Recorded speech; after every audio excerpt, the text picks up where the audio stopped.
વડોદરા શહેરના SSG hospital પાસે road ઉપર એક મહિલાએ હાઈ વોલ્ટેજ ડ્રામા સર્જતા લોકોમાં ભારે ઉત્સુકતા ફેલાઈ હતી। મળતી માહિતી મુજબ મહિલા નશાની હાલતમાં હોવાની ચર્ચા છે। જાહેર રસ્તા પર હોબાળો મચાવતા લોકોનું ટોળું એકત્ર થઈ ગયું હતું અને વિસ્તારમાં અફરાતફરીનો માહોલ સર્જાયો હતો।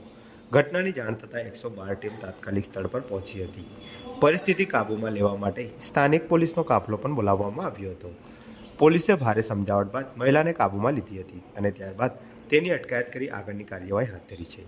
આ ઘટનાને કારણે આસપાસના વિસ્તારમાં ભારે ભીડ જામી ગઈ હતી અને થોડા સમય માટે રોડ ઉપર ટ્રાફિક જામના દ્રશ્યો પણ સર્જાયા હતા।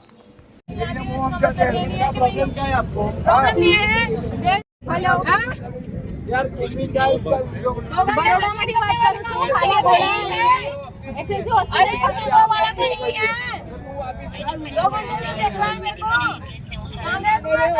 बड़ोड़ा सयाजी बड़ोड़ा ये भाई ने बोला है लेडीज लड़ रही है हां मैंने बोला इनको भाई 2 मिनट शांति रखो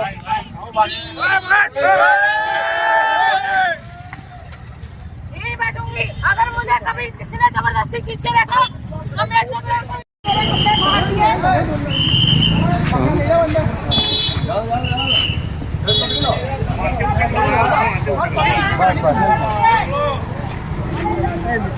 हाँ हाँ प्रश्न हाँ हाँ नहीं लो